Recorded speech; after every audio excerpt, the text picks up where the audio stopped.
Hello, welcome back to the Wrestling Newsroom. I'm your host, All Things Wrestling, and today we're going to be looking at all the WWE and TNA news of the last 3 days. We start with Justin Roberts giving a response on Instagram to his comments in the book. He said, I wrote Best Seat in the House to tell my story being a kid who loved and lived for pro wrestling. I simply wanted to tell honestly to inspire and hopefully bring positive changes.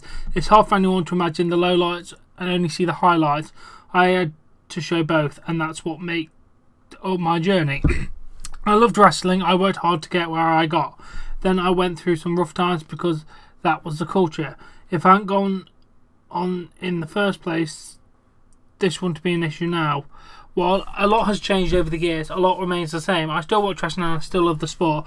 It's not about getting anyone fired. Sometimes firing someone is just a band-aid to the problem and doesn't address the root cause. I just hope that the story will help make the wrestling world a better place for everyone who is still involved, and there is a lot of great people who fall into that category and should be treated very well.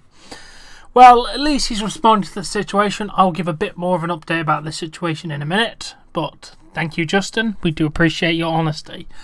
Ooh, this is a Ric Flair story, and a good one of that. Ric Flair was allegedly kicked out of a bar called The Deck at the Gas House in Fort Wayne, Indiana on Sunday evening after calling one of the bartenders a fat ass. No other details regarding the incident are known. The following comment was made on the bar's Facebook page from a visitor. Just want to say I think it's awesome that you had your employees back when they were being treated badly by a customer. It's nice to see these establishments stand up for the employees. No one should have to deal with poor treatment at work. It makes me want to come in there more often. Hey, I do like that. And then we have a couple of Twitter comments. When you're chilling at the deck and Ric Flair shows up and then get kicked out within 5 minutes. Pre-gaming for the snake pit. When you see Ric Flair at the deck and then promptly see him get kicked out like 5 minutes later. Oh God, Rick. There was a little bit of an update. We did see a video that surfaced on Monday, a few hours later from the story, and it showed Ric Flair telling the employee to lose some weight. Oh, Ric Flair! Oh, you! No, but seriously, don't abuse people at work. Don't do that. Seriously. But it was still funny. Definitely a Ric Flair way to get kicked out of a bar, isn't it? Oh, and Lana recently appeared on Busted Open Radio to give an update on Rusev's recovery from injury. She said he got shoulder surgery and just started working out again. He'll be back in 2 to 4 months. #Raw. Well, you can take that #Raw and put it away because he ain't on Raw no more. He's on SmackDown Live. As we learned last night. And now, as you should know by now, Kofi Kingston suffered an ankle injury and will be requiring surgery to keep him out of action for several weeks. Big E posted the following image a few days ago on Twitter, which started the rumour about Kofi being hurt. Here is a picture. It's funny. Just look at him. It has the tagline with it, don't go into the light. It is damn good. Oh, even in injury, the New Day is funny. Oh, that was good. Now, we move on to a sad story. Larry Whale, I think, professionally known as Pretty Boy Larry Sharp, who wrestled regularly in the WWF territory before founding the Monster Factory Wrestling School in New Jersey, had passed away at the age of 66. Sharp had been in hospice in recent days following a long battle with liver disease. On the Facebook page of the school, Larry Whale, known as Pretty Boy Larry Sharp, passed away today, and his family and friends by his side in Woodbury, New Jersey. Larry, a former collective and pro wrestler, co-founded wrestling school. The former owner of the Monster Factory trained such notables as Bam Bam Bigelow, Chris Candido, Shatanka, Tony Atlas, Bald Mahoney, the Headbangers, D'Lo Brown, and the Pitbulls until his retirement. Wow. Yeah. In recent years, he had been maintaining an elder stakes role at the school until his health issues necessitated him into retirement and moving to Florida. He passed away. His passing is sad. But yeah. Plans for the memorial service will be announced at a later day arrangement by Farnell Funeral Homes in Williamstown, New Jersey. Please go to their website. I will leave it in the comments below if you would like to attend the funeral. I cannot because it's in America. But that was a very sad story to hear. Another one of the wrestling legends has passed away. May he rest in peace. And all my love and prayers go to his family and friends at this tragic time. Now we can move on to Jim Ross. Posted his latest blog on jrsbarbq.com. He had here's a few of the highlights. On Mauro Ranallo's situation with WWE, don't know what I can add regarding the situation that apparently exists between Mauro Ranallo and WWE, other than it's regrettable. Mauro is a friend and talented broadcaster who continues to be an advocate of mental illness and suffers from bipolar disorder. I wish him the best and know that he will stay busy as he wants to be broadcasting boxing from Showtime and will likely get back into the MMA world. Who knows, Mauro might even get back to pro wrestling world as time marches on. Well, there are nice comments from Jim Ross, better than than Jerry the King Lawler, who basically said, it's fine, it's a wrestling business, no one's going to get fired for this. I haven't got his actual comments, but that's basically what he said. So, JR, thank you for actually being a decent human being, unlike Jerry the King Lawler, though. I'm potentially turning to WWE full-time. Many have asked, but I have zero interest in returning to the road full-time for anyone on a weekly basis at this stage of my career. Fair enough, mate. You are getting into your late 40s, early 50s. I wouldn't want to do a full-time schedule if I was you anyway. So, good point there. According to an article on worldipreview.com, WWE is suing a group of BitTorrent users in a copyright infringement claim. The lawsuit was filed on Thursday, April the 6th in the United States District Court of Connecticut. According to WWE, the users, who have been unidentified, infringed its copyrights to unlawfully acquire, reproduce and distribute the 2016 WWE Studio film Eliminators. WWE is seeking actual damages, stationary damages of $150,000 per infringement costs and jury trial. Oh, somebody fucked up there. Jesus Christ! Never steal a WWE film. It would cost you like 150 grand. I'd rather just buy the DVD. It's a hell of a lot cheaper than that. But yeah, piracy, bad thing. Don't do it. Unless you're broadcasting shit on the internet, then do it. But don't actually try and make money from it. I hate when people do that. Now we have a little bit of a Kurt Angle story. During a recent appearance on Talk Is Jericho podcast, Kurt Angle talked about how he was offered a deal to fight with UFC at one point. When I was serious about fighting, it was right about 98, right before I got to WWE, UFC offered me a deal. It was a 10 fights for $150,000. And I was like, are you not? They're like, well, it's the most we're paying anyone. And they're like, well, I'm not doing that. So I started in WWE and all of a sudden UFC exploded and our guys are getting millions. I did talk to Dana White in 2006 and in 2010. I flew out and met him both times. The issue was, first of all, we couldn't get a starting date. He wanted me ready in 4.5 weeks for one fight, which was not going to happen. I thought I needed 3 to 6 months, but I was also in denial. I don't have the strength I had before I broke my neck in 2003. And breaking it several times in 2.5 years didn't help. I can bench 185 pounds, and for a man that weighs 220, that's not good. I do have the strength in my upper body. It's more of the wrestler's type of strength.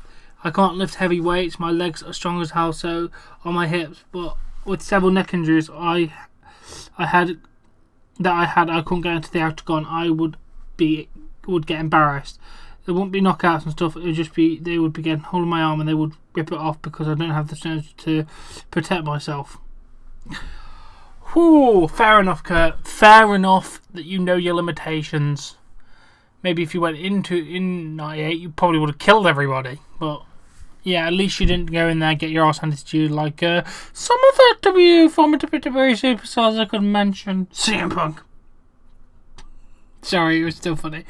Ooh, I found this interesting. Forbes.com released a new list of the highest paid WWE superstars from 2016. These are compiled from WWE booking contracts, pay documents, public filings, as well as interviews with industry insiders. At number 10 we have Randy Orton on 1.9 million, Seth Rollins at 2 million, The Undertaker at 2 million.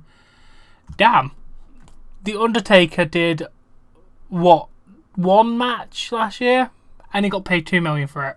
That is one hell of a match and one hell of a pay. Yeah, because he only did, yeah, he paid on like Raw 5 times and then did the pay-per-view match. That is how you get paid. Shane McMahon at 2.2, AJ Styles at 2.4, Dean at 2.7. Bloody hell, how the hell is Dean out earning AJ? Roman Reigns at 3.5. I got told Dean Ambrose was earning less than everyone. Okay. Triple H at 3.8, John Cena at 8 million. And number 1, Brock Lesnar at $12 million a year.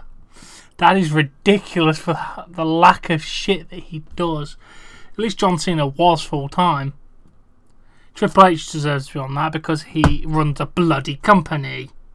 But yeah, very interesting figures there. Oh, and now a little note that you may not know. After Raw ended, Seth Rollins and Chris Jericho defeated Kevin Owens and Mojo in a dark match. What was notable is that Rollins pinned Owens with a knee strike called the Rain Trigger. The move has been used in New Japan Pro Wrestling. There's been talks about Rollins no longer using the pedigree now that his feud with Triple H is over. Well, I like that. I like the idea that he goes back to a different move because the pedigree is Triple H's. So, good, let's do it. Ooh, and now we have a block of Mauro Ranallo stuff to talk about. First of all, a video was posted onto Twitter from the 1998 Brawl for All match where Bart Gunn knocked out JBL, who was known as Bradshaw at the time. Mauro responded to the video saying, "Loved it when it first happened, loved it even more now." Whoa. Okay. Oh, and now this is concerning JBL, so we'll add this in here. The accusations that Bully and JBL played a role in Mauro long been on WWE TV continues to make headlines. Several mainstream publications are picking up the story, including Sports Illustrated Justin Barso. He said, spoke to 10 different former WWE wrestlers and all declined to discuss JBL/bullying. I'll keep pursuing to shed more light on the situation. Suspicious that they would all decline to discuss that. Oh, and apparently JBL is blocking anybody that is using the hashtag FireJBL hashtag on Twitter. There are some people that are claiming that they were blocked by JBL just for following Mauro Ranallo on Twitter. Matt Jackson of the Young Bucks tweeted that the following in support of Mauro Ranallo. At Mauro, you the man, hashtag sick not weak. And then he put up a picture showing that JBL had blocked him. You petty, petty asshole. I love it. He was also asked on Twitter if he'll be calling wrestling matches again, and Mauro responded with, "It's a big world, not to worry about him." And then a little bit on that after, he tweeted, "Please support the men and women who put their bodies on the line. I'm going to be fine. No one buys a ticket for an announcer." Fair enough. I watched the bloody show for the announcer though. Please get well soon, Mauro. I do miss you. You're amazing. Oh, and now Alberto El Patron went on a rant about WWE. He went on a rant about the guy with the big nose, which I think we can all conclude who he's talking about there. This has been picked up by many mainstream UK outlets, including The Sun and The Mirror, because Paige's connection. You know, WWE has to be thrilled with that.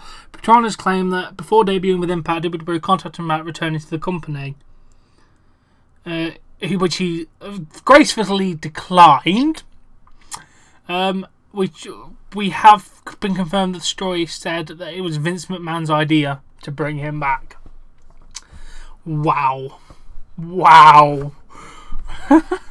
Yeah, he says he's never ever going back. He's never ever ever getting back together. Ooh, a little bit of page update. She tweeted out on Tuesday, check update, hashtag road back to the ring, hashtag wish me luck. The current expected time is for a summer return. So let's hope. Now, this is not a wrestling story. Kind of not a wrestling story, but I find it very, very weird. Glenn Jacobs, Kane, officially announced today he'll be running for mayor of Knox County, Tennessee. He stated, as Knox County mayor, I promise to keep taxes low and make Knox County a place that everyone can be proud of. I'd vote for you. I'm not going to lie, I'd vote for Kane to run the mayor. Be the mayor. But it's just weird hearing him talk about politics and insurance. It's a bloody demon. It's the devil's favourite demon. He's talking about car insurance and mayor things. It's weird. But yeah, I do wish him all the best in this presidential candidate run. Sorry, mayoral candidate run, not presidential. Came for president. 2020? Yeah, 2020.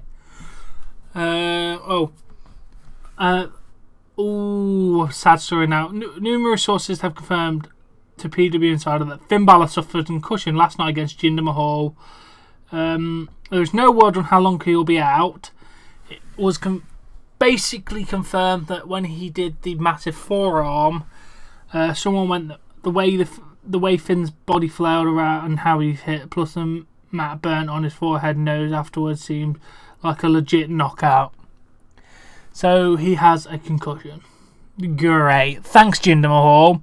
Great way to fuck Raw up in the first match. You are gonna die. I hope you get told off by Vince McMahon. But yeah, please don't be injured more, Finn. We need you back. 2 weeks away from ring, please. Just not too long. Another funny story. A fan was ejected from tonight's SmackDown Live. Yesterday's SmackDown Live. Sorry, this was from yesterday. Holding up a JBL Bully Me sign. According to one eyewitness, a fan just walked right up until he was removed. People cheered him. It was great. I'll see the video. So good. So good. After Dean Ambrose was seen wearing a band on his ring finger during recent WWE events, a fan discovered a public record in Washoe County, Nevada, probably near Las Vegas, Nevada, reveals that Dean Ambrose and Renee Young filed for marriage application back in October 2016. Kevin Owens appeared on Talking Smack last night. He congratulated Renee Young, but didn't specify on what he was congratulating her for. Both Young and Shane McMahon acted confused, and Shane said, I don't know if we're talking about that. She did confirm the speculation later on Twitter, saying, marriage is nice, thank you for all the love, smiley face, hot. Well, they're married, I like that. Congratulations to Dean Ambrose and Renee Young. I hope your marriage is full of happiness and you actually don't want to kill each other.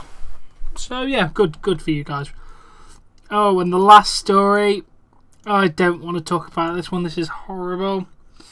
As you all know, in America, the TSA is getting kind of an upgrade on security or some crap like that. And then Lana vented about her treatment by the TSA staff at Boston Logan Airport. She sent out 2 tweets.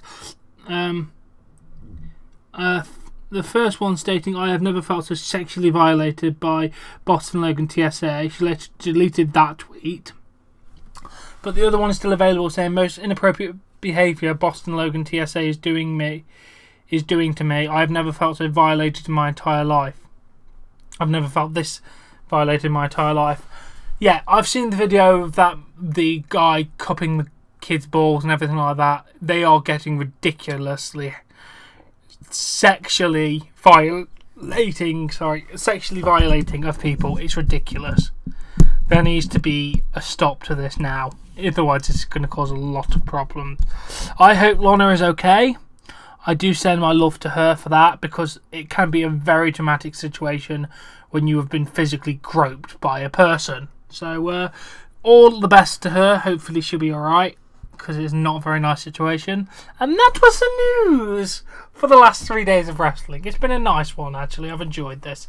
And we finally made the episode on Wednesday after last week's kerfuffle. So we're doing good. We're doing good. Now, as always, if you've enjoyed this episode, please give it a like, subscribe to see more content, and I'll catch you later.